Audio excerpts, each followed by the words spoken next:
Honourable members, at the last sitting, the question proposed was that be it resolved that the House approve the draft estimates of revenue and expenditure respecting all functions of the Tobago House of Assembly for the financial year October 1st, 2018 to September 30th, 2019, copies of which were laid on the table at an earlier stage of the proceedings. Minority Leader. It lacked the components of accountability. It lacks the components of transparency. But that wasn't the first time. It was not the first time that the Secretary for Finance Budget was regarded as a wish list. I will say to you, in 2016, the same newspapers, the guidance of our democracy in this country, they have to allow the media to tell the story as it is. They said the budget again was another wish list. Wish list. Or is it really a budget? The budget of Tobago, Madam Presiding Officer, based on the Kelvin Charles-led executive administration, is based on three things. It is based on subsidies they get from Trinidad,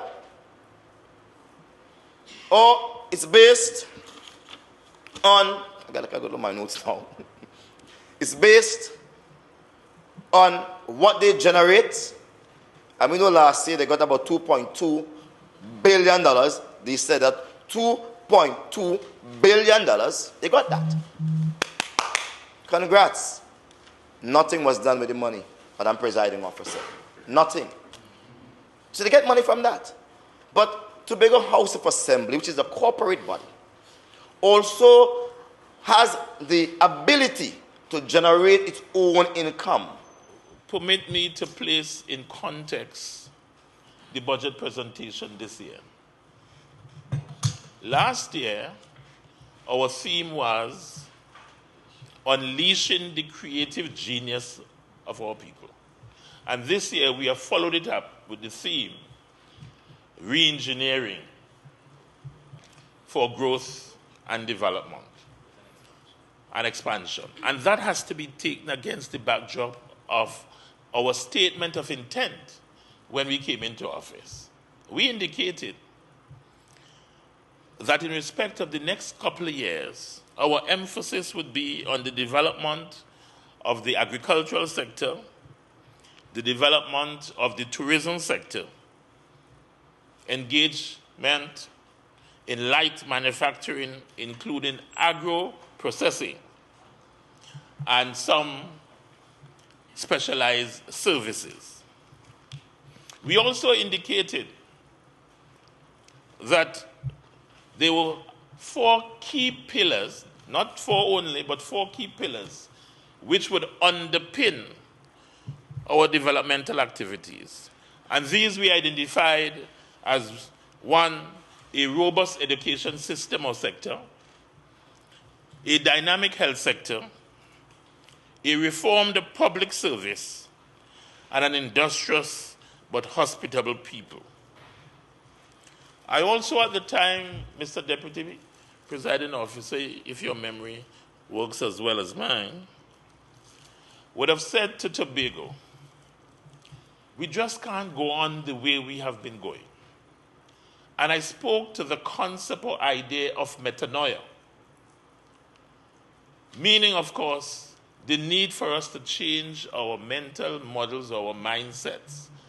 I said we must get into the era of renaissance, a rebirth, a reawakening, a fresh start, because we just could not go on the way we were going. And as you know, Mr. Deputy Presiding Officer, that our mindsets are very powerful tools. It is the way we view the world. And therefore, it is linked to our belief system. And it can either hold us back or it can drive us or propel us forward. And arguably, one of the ways in which one has to do that is through education and information. We also said that we believe that in respect of the overarching or grand strategy, which we would have outlined, that strategy must instruct structure. And in that context, we would have renamed and adjusted some of our divisions in order to allow for the elaboration of our plans and at the same time, as part of the design, to facilitate the achievement of those plans. This document, as carefully articulated by my colleague, it is solid in vision, it is solid in content, and it provides a comprehensive overview of our fiscal and monetary policies, and is one that would certainly advance Tobago's development, creating prosperity for all. And I wish to commend the Secretary of Finance and, of course, his technical team at the Division of Finance and the Economy for the extensive work in preparing this budget, and also to congratulate him on his 6th budget presentation. This budget theme for 2018-2019, re-engineering for growth and expansion, is very timely as we continue to work towards transforming our economy on a healthy and sustainable growth path. The economy of Tobago is increasingly driven by income derived from tourist expenditures, and it is the intent of the Tobago House of Assembly to further develop the tourism sector to drive the country's economic development forward. However, operating in a globally competitive environment is important to have a unique brand identity as a point differentiation. Mr. Deputy Presiding Officer, I move to the Tobago Tourism Agency Limited. The Division of Tourism, Culture and Transportation, together with the TTAL, intend to achieve meaningful transformation in the tourism sector through the pursuit of several initiatives to strengthen our international marketing drive, to enhance our destination and improve the visitor experience. The TTAL's short, medium and long-term plans have been designated to accentuate the core mandate of the agency, being the executing agency responsible for driving the rejuvenation and competitiveness of tourism in Tobago. The TTAL developed a 3-year roadmap for growth. This roadmap has the following core objectives: to further penetrate the current source markets, to increase stayover arrivals by 90% in 2020, to drive incremental business to small properties in Tobago by 40%, to increase the percentage of repeat business to the island by 10% over a 3-year period, to increase the number of cruise arrivals for the 2019 cruise season. As I listened to the presentation on Monday, as I listened to the presentations today, I am convinced that this budget does not, and I repeat, does not really lead us to that kind of economic autonomy that we were hoping to get to. And in fact, it does not show any plans whatsoever of doing the re-engineering for growth or expansion, as the title says. As a matter of fact, it shows us that Tobago has been plunged into a state of dependency over the last 15, 16, 17 years, and we continue to be in that state of dependency if we do not radically change the way we do things. Madam Presiding Officer, because some of these issues are critical to what I'm talking about, I will reiterate some of the points raised by my political leader earlier this morning. Let me start, Madam Presiding Officer, by highlighting some of the figures quoted by the Secretary with responsibility for finance on Monday. And the Secretary indicated, and I quote, "Critical to our overall strategy of diversification are our activities of the Business Development Unit, of the Eco-Industrial Development Company of Tobago, EDCOT, and of the Venture Capital Equity Fund Limited," where he so rightly outlined that close to $50 million has been given to members of the Tobago population, either as grants or loans within the last fiscal year. However, Madam Presiding Officer, after those entities which are geared towards improving our economic status, he then said that we had a decline in our economy by 1.6%, which means, Madam Presiding Officer, that the mechanisms that we've been using, and those are not new mechanisms, those are mechanisms that's been in the budget that we've been using for the last couple of years, has not worked. Well, we are calling on all Tobagonians to eat local, to understand the importance of the foods that you have available to you here in Tobago, to make the linkages with our home garden initiative, the direction in which we are going. In other words, we want to say to you that if we can get the people of Tobago eating what they grow and growing what they eat, then that will transcend to the restaurants, the hotels, and all these other things. So when we boast of our tourism industry, we must also boast of our culture in the area of food. So all the training in agro-processing and the value chain development and all these other things, our tourists must be able to say, well, listen, I cannot find this in my country, but I tasted it in Tobago. And what is beneficial to the Tobagonian is that, you know,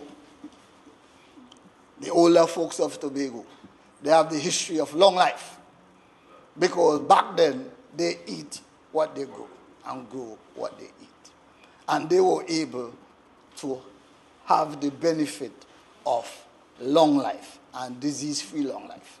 So we are saying to our people now, let us go back there.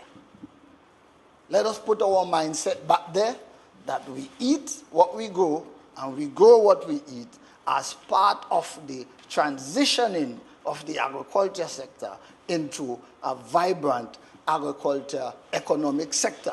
Because if you are going to eat Tobago and grow Tobago, then the demand on Tobago food will become more, and therefore the farmers and the processors will be required to produce more. And this is the direction in which we want to take the agriculture sector.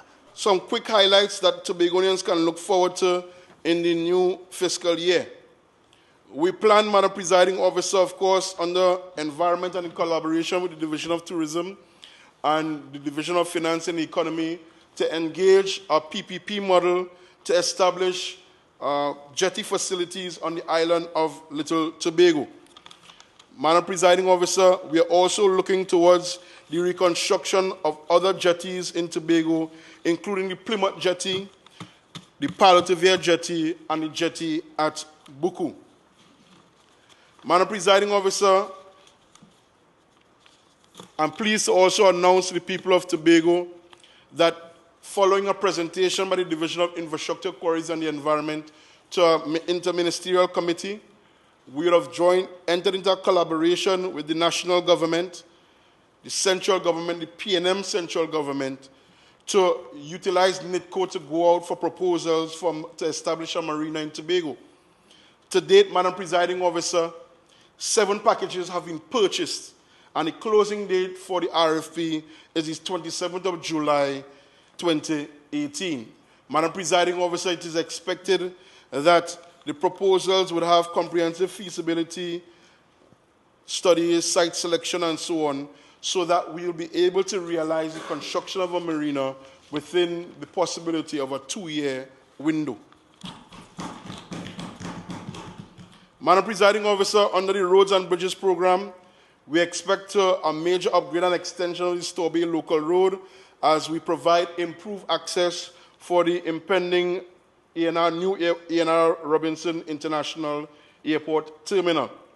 We are also going to be constructing a new roundabout at Shervan to facilitate easier access to this extended road. As I indicated previously, Madam Presiding Officer, we will be constructing or reconstructing the Thompson River Bridge, and we will be continuing with phases 2A, 2B, and 2C of the Claude Noel Highway rehabilitation, which would go from the Rockley Vale Lights up to John Dial. Madam Presiding Officer, we are also in the process of sending out an RFP for surveying companies to provide proposals for the upgrade and realignment of the North Side Road and the Windward Road, so that we will have, Madam Presiding Officer, in a new fiscal year, a North Side Road Development Plan and a Windward Road Development Plan, Madam Presiding Officer, as we look to ensure that all our main road arteries are upgraded in keeping with the mantra for this new administration. Madam Presiding Officer, we also will be completing the second phase of the Milford Bypass project, connecting Smithfield to Sanctus Hill, and as I indicated as well, the Scarborough Ring Road. We are looking forward to completing the Roxburgh Administrative Complex as well, and adding to the facilities at Milshire for licensing, including an inspection bay and additional car park. Some of the things that my colleagues on the other side seek to boast about, they assume that we forget in Tobago that these are pledges and projects, some from 17 years ago, that are now being fulfilled. And if you think of how long we have been working on the Adventure Mall, mini mall, then we should not be celebrating. We should have completed that a long time ago. If we think about the administrative complex in Roxborough, another example, a billboard was up for many years till the billboard faded and a new one was changed. Guess what? We cannot begin to trumpet that as our biggest achievement without trumpeting the fact that this is a long-held promise that is only now materializing. After 1 year, 5 months, and 5 days, the current administration still does not have a development plan to replace the CDP 2.0. That's a reality. We have to also ensure that as we are about to action this budget, because the reality of our existence is we send this budget down to Trinidad and it gets slashed in half. As we are actioning the actual budget, we have to do so in a way that results in greater economic growth. We cannot continue in decline. There are real implications for decline, whether it's 1.65 or whether we get to compute it at a bigger figure. 1.65 seems conservative, but let's keep 1.65. That has real implications for Tobagonians. And so we have to begin to really get growth. And there are no excuses. Madam Presiding Officer, community members would be pleased to hear that a total of approximately $9 million is requested in this year's fiscal for the construction, refurbishment, and upgrade to the following centers: Blackrock, Pembroke, Charlottesville, and the Scarborough community centers. The incubation of new entrepreneurs from these vocational skills programs would provide a cadre of possible grant and loan recipients through our Enterprise Assistance Funds program. In the new fiscal year, the sum of $6 million has been requested for the grant and loan fund. I wish to verify that the sums from the Enterprise Assistance Fund has been increased to a ceiling of $50,000 and $500,000 respectively. However, applicants must successfully satisfy the requirements outlined in alignment with the THA's strategic priority direction for growth in the tourism and agro-related industry. The theme of this year's budget, Reengineering for Growth and Expansion, is indicative of the strategic direction for enterprise development in the next fiscal year and beyond. To promote further growth and expansion, the BDU intends to host a local exhibition of our budding entrepreneurs in Tobago in October 2018. This trade show will be replicated in Trinidad in November 2018, providing an outstanding opportunity to advertise the Tobago brand to our national community. The entrepreneurs who are involved in these initiatives will then naturally advance to participation at national expositions as trade and investment convention and other regional trade fairs. Madam Presiding Officer, in fiscal 2018-2019, we anticipate the completion and occupation of the Charlottesville and Adventia Micro Enterprise Centers. The establishment of these facilities is inextricably linked to the development of entrepreneurship in these communities and their environs. We heard about the comparison about the size that THA's employment is too high. And then we saw comparisons with Germany and Singapore and so on. But what was not placed on the record was the size of their private sector and the challenges that these countries they've undergone in terms of developing their country to the status it is. So you're comparing Germany, you're comparing Singapore. But at the same time, when the Germans are investing in small business and entrepreneurship, and in terms of investing in their people, you're criticizing the work that we're doing with BDU and so on. You're saying that things are hard in Tobago and businesses are crashing and the THA is the fault. But let me say, if it was not for the Tobago House of Assembly, the economic challenges faced by other countries, when you look at what's happening in Barbados, if it was not for the Tobago House of Assembly, the decline in economic activity would have been more severe over the period. When you look at the data, Madam Presiding Officer, a 1.8% decline is not severe. It could have been much, much worse, much more severe. When I travel to Trinidad and you pass through the malls, you'll go and you meet some businesses today, and next month when you pass, the businesses are closed. Because in terms of economic activity, you will face peaks and troughs. You'll go through your valley, you'll go through periods of growth, and you'll go through periods of decline. And in periods of economic contraction and decline, this is what will happen. The Chief Secretary has stated that we were ready to work with members opposite. The members opposite have indicated a willingness to work. But unfortunately, I haven't heard anything from them as it relates to autonomy and the implications as outlined in the budget. So when I spoke about the fact that this might be the year of the first, that it might be a case that we might receive all the money that we asked for, it's because we're looking to have the bill passed. And we're looking to get 8% of the national pie. But more than that, Madam Presiding Officer, what we're looking at is to have the flexibility to borrow and to engage in modern financial transactions to advance this island's development. And we'll continue to do so. The Minister of Finance has so indicated, and will continue to work with the central government as we partner together to advance this island's development. Member, after having convened at the Finance Committee, knowing that there are no amendments, I now put the question to the House.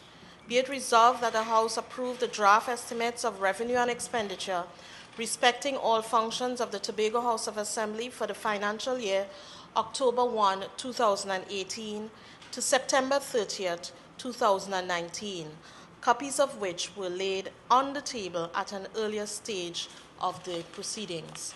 All in favor? Aye. Any against? Any abstaining? The motion is carried.